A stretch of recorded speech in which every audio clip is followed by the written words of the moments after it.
Good morning. Welcome to Sacred Enzyme. I'm Stacy. Hope you're doing well today.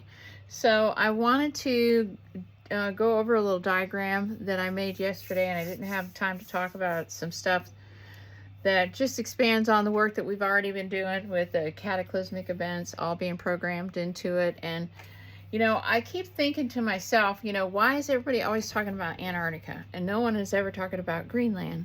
And I've talked about my roles in this timeline. I travel through the celestial gate, which is at the North Pole, and so I've just been thinking on this, and I don't know how it happens, but this is just a hypothesis that I got because I'm really good at a pattern recognition. So when I see something, I can file it away for later. So I want to go over this diagram, and I want to tie a couple other compilations of work that I've been looking at and some books that I've read.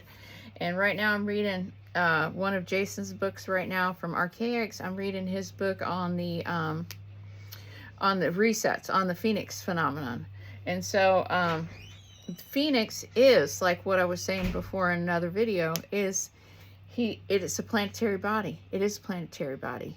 And it comes every 515 years, I think, every 515 years. So what happens is we have these two events. And the way that I'm understanding it from his research is that the Nemesis follows behind the Phoenix event. So this Phoenix event shows up in our atmosphere.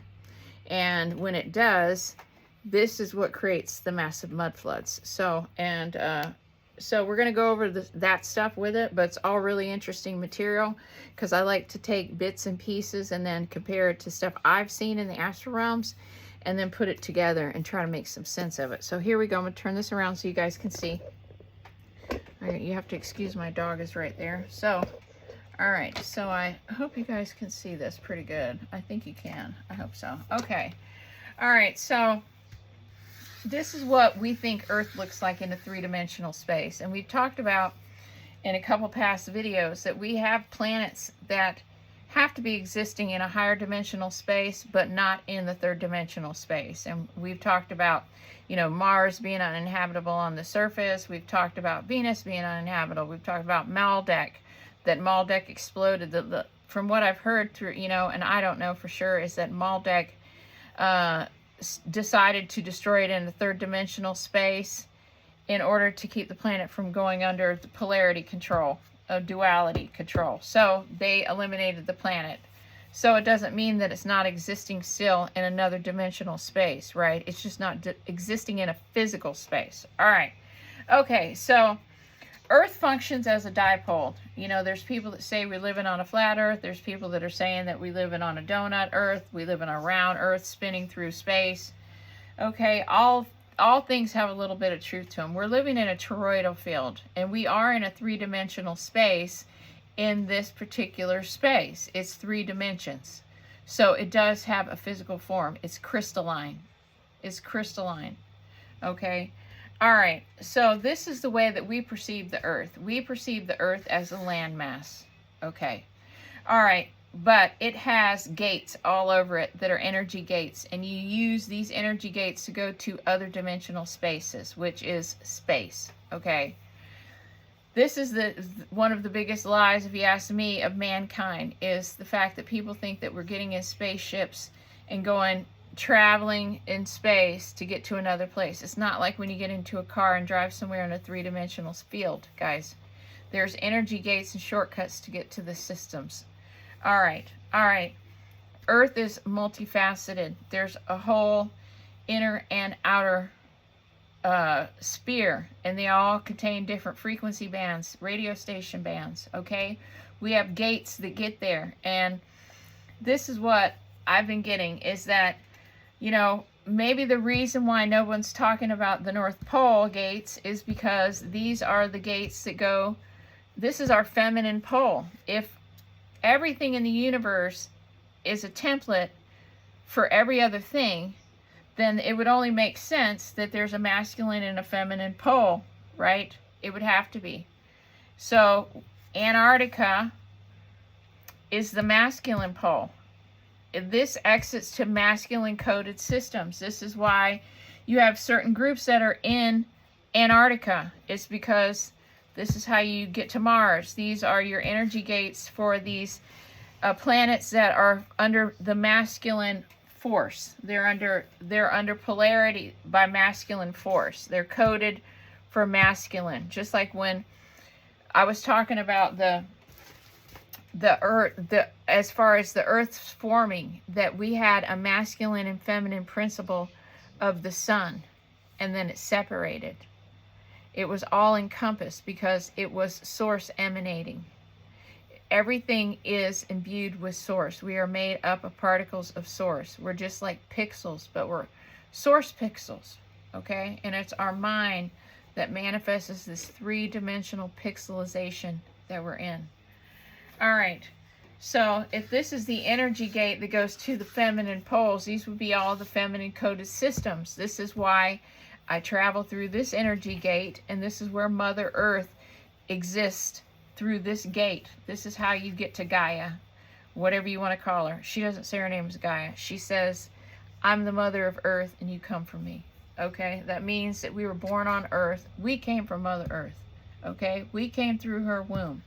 This is how you get out of the matrix, guys. This is the exit gate out of the matrix. Okay, all right. This is also a gate, but basically we're entering the third dimensional through the masculine southern current, and then we have to go on a hero's journey through here. We encounter and we reconcile the east and the west streams. And that's another interesting thing, is that in the Thiaoouba prophecy book, they talk about the Naga people, and then they also talk about the dispute that the Naga people, these were people that were all in Egypt at one time too. We had these Mayan, the Atlantean people, these that had the Mu traditions. They were also in Egypt because after Atlantis got hit by a cataclysmic event in 2239 BC, Atlantis is not as old as what we think, guys. This is why we still have all these old buildings that are sending off your spidey senses, is that Jason has proven through 30 years of research and reading all of these very old books that Atlantis fell into the water in 2239 BC. So this means that Florida was hit by that meteor shower in 2239 BC, not 1.6 billion years. So the ridge of Florida was built 2239 BC. So we're talking about 4,300 years ago. Okay? And that was from a Phoenix event and a Nemesis event. A Nemesis event follows every Phoenix event. So there's more interesting things, and we'll get to that, but let me finish up this one topic. In the Thiaoouba prophecy, when the Mayan and Atlantean groups, see what happened was the Lemurians, this was an offshoot, Atlantis was the descendants of these other two groups that were basically intertwining their DNA. Okay, they're putting their codes together. They're trying to create this biological meat suit that can take a huge creative soul expression. You know, let's think about it. They want to bring heaven to earth, guys. If you want to bring heaven to the physical realm, then the biological forms on here have to be able to hold the software for a celestial type vibrational soul. So wrap your head around that and think about that for a minute. So this is why all of these different archetypes have been introduced into the biological form over time. But what happened, in my opinion, is that when we had the Anunnaki came here, they came here after a deluge, a Phoenix event. It resets the planetary grid, so you can have beings that can come here from other realms because the frequency is no longer a problem. So they came here, and when they came here, they introduced archetypes into the forms that were here because they needed staff. They needed staff. So, you know, what they did was they took matters into their own hands, and the humanoids or the animal type forms that were here, They all had individual simple archetypes, like we've talked about in the last video, is that we cycle through on Earth. We're supposed to be cycling through simplistic, singular archetypes till we get to the 13th, and then they become dualistic, multifaceted archetypes. You're no longer just one archetype. This is what happens on the hero's journey. But what Earth is a reconciliation, stop ghost, it's a reconciliation of the masculine with the feminine, done through the third dimensional space. So basically, is a return to source is through Earth, okay?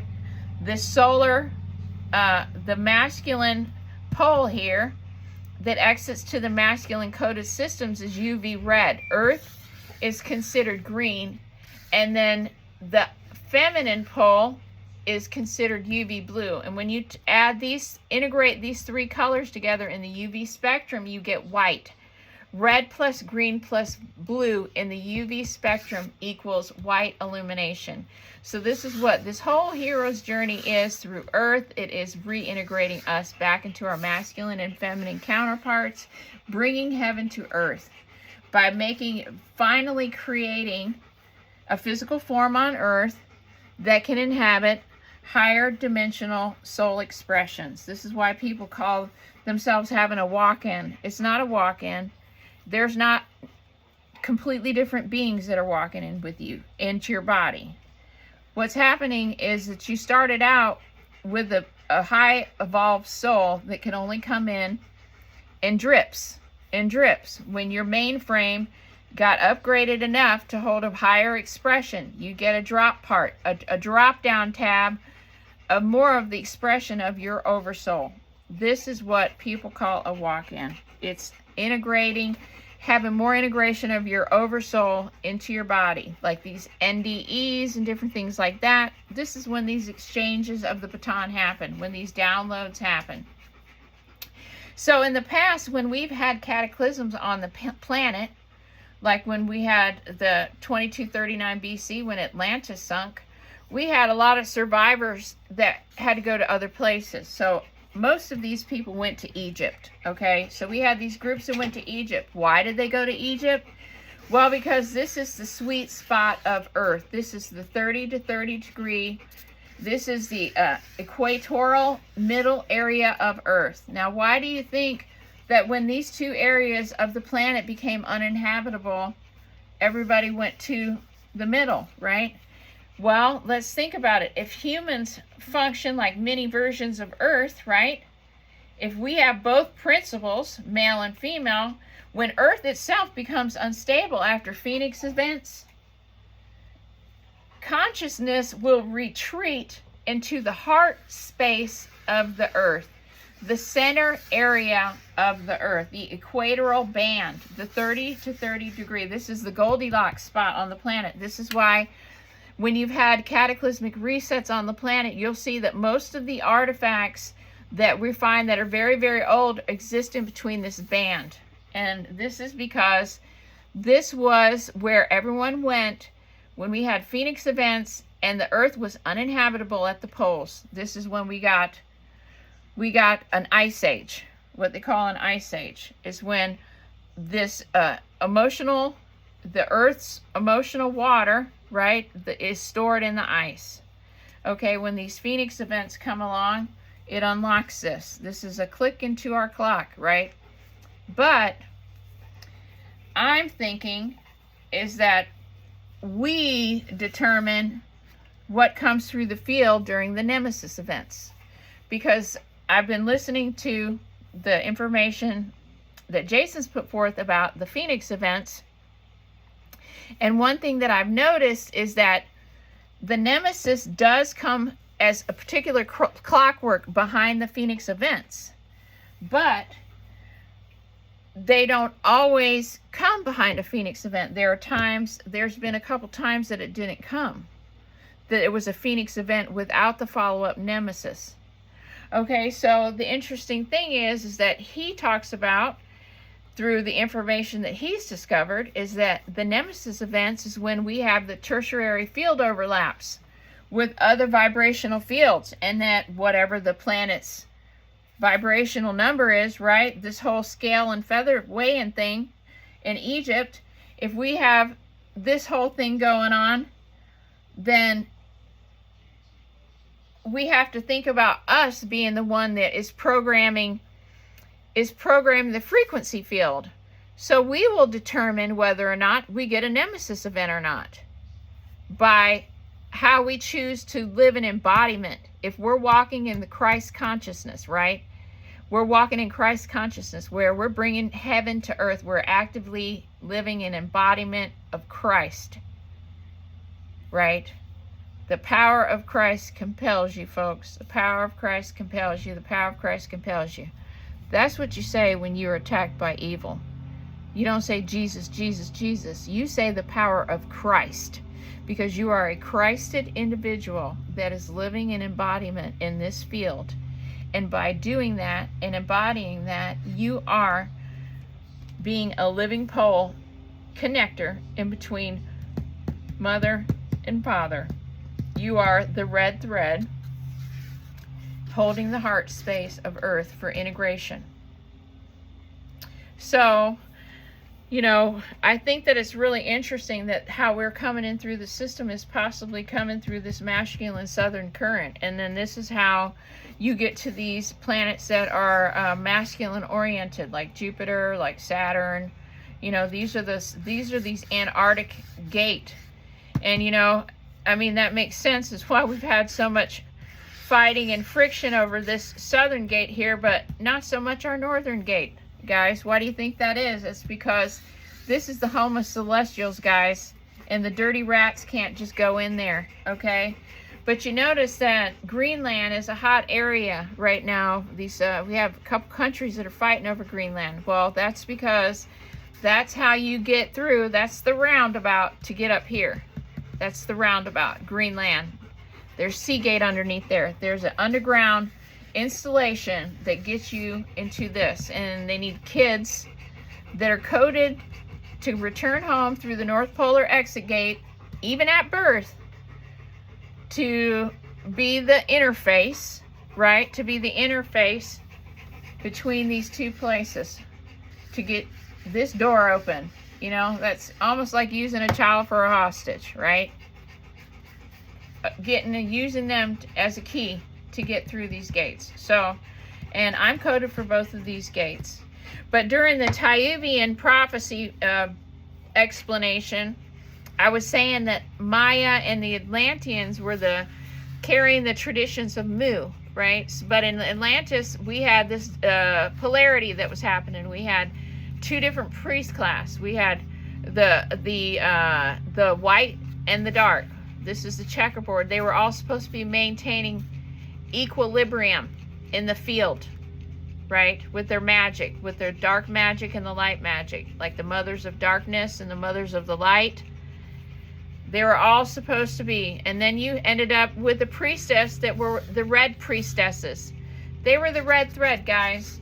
They were the ones that were trying to keep balance for real in between the groups. So we had these Mayan Atlanteans.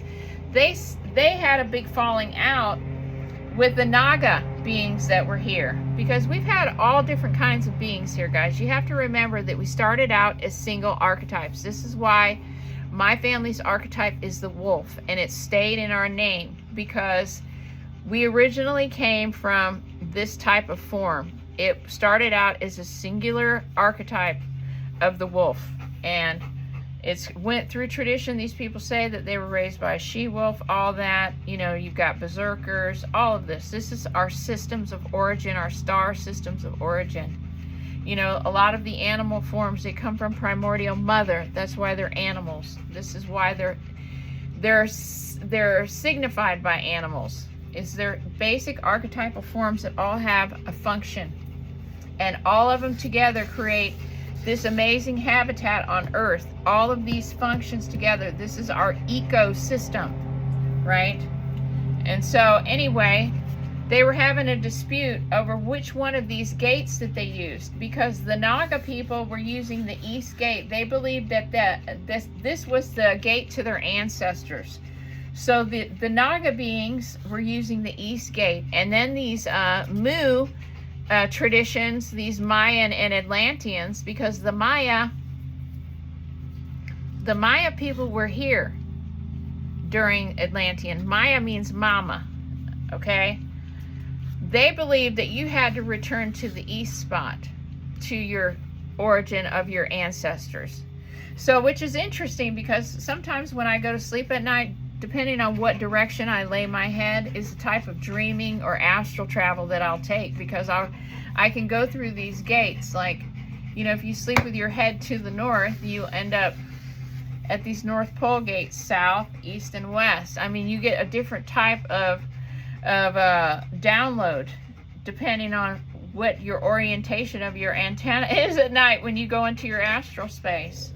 So anyway, I just think that if we look at Earth itself as a dipole, that we can pretty much determine this, all of this stuff from what we've explored. But the real interesting thing is that we've been talking about how we know that our time has been changed, and that it's not that we've been lied to about our past. So Atlantis, 2239 BC is when it sunk. Not 15,000 years ago, not 50,000 years ago. 2239 BC. So, I mean, that is really interesting. So, you know, so now we can really start just expanding outwards. So, basically, if this is when we had that meteor impact event, that would have hit the North Pole, all the way down to Antarctica. And you know, I think that these came from Mars, and the reason I say that is because I've talked about this in the past, that Bill Clinton showed a meteor that they found in Antarctica that came from Mars. Well, these meteors went all up the 82-degree longitudinal line. 82 backwards, what guys? 28, the number of the menstrual cycle, right? Was it an intentional target to go up the 28-degree, 82-degree line here? It peppered the entire planet with rocks, guys. This is why Florida has a ridge. This is why Florida has a crystal ridge. It has a crystal ridge because this was a meteor impact site. That's why Bach Tower is built there. It's the highest point above sea level in the state of Florida. That's why Ron DeSantis moved there. It's high ground. Highest ground you're going to get in Florida, and still have to be here as the governor. So anyway, when you come and find me, I'll be here, because we're living in the past, present, and the future all at the same time. I hope that everybody gets outside today and gets in contact with Mother Earth, because this is how we get home, guys. We got to get back in touch with the green heart, guys. So anyway, I decided to postpone my community garden until later, and the reason I did that was the people in my community are just not ready to be proactive. They'd rather be reactive. There are a small handful of people out here that are committed to bartering and trading, and you know, we're just going to keep building that community, and maybe we can come back and revisit the community garden at a later date when maybe people are more ambitious about, you know, a little less talk and a lot more action in the future. So with that, I hope that this rambling makes sense, guys, and that, you know, that we are starting to realize that we're basically living in an avatar suit, that this is a dipole, that everything about our existence is a dipole, that it's polar, and it has to be in order for us to stay in the three-dimensional reality. But when these Phoenix events happen, that will give us an opportunity to merge our particle and antiparticle Earth with each other. But the question is, which antiparticle version do we want? Do we want the celestial or the non-celestial, right? What is the vibration of the planet going to be at the time? Because we have the choice. We have the choice, guys. Theo has said, we choose here what we want. We have the choice this time. And I really hope everybody chooses to bring heaven back to earth. And if you're serious about it, write it down and put your blood on it. Blood over intent. Hashtag it, blood over intent. Download it to the field. The internet is the field, guys. When we put our reality that we're manifesting in real time into the field, when we are embodying it, we are in live time creating our reality. Does that make sense? So with that, please guys, share the video, like and subscribe. Over 70% of people that are watching the channel are not subscribed. This is a for non-profit channel, guys. There's no cost for courses. There's no need to have a PayPal and all this stuff. That's not what I'm here for. I'm a third generation spiritualist in my family. And this comes freely through the field. I've been a student since the day I was born from my grandmother. And I give this back freely because I do not want any of my thoughts contaminated with money. Because money is of this material realm, right? Jesus said we have to navigate through this realm. Not of this realm, but in this realm. Because we are not of this realm. We are an avatar suit of our oversoul. Okay? So we need to start acting accordingly. So with that, share the videos, like and subscribe. This is a for non-profit channel. And the reason that is because we don't want to be able to be controlled on what we can say and what we can't say. So if you never entangle yourself with finances, monetary finances, and you work from a state of reciprocity, then all of this stays clear. This is a clear and open source, uncontaminated. So with that, thank you so much, guys. Much love to you all. Have a great day. Bye-bye.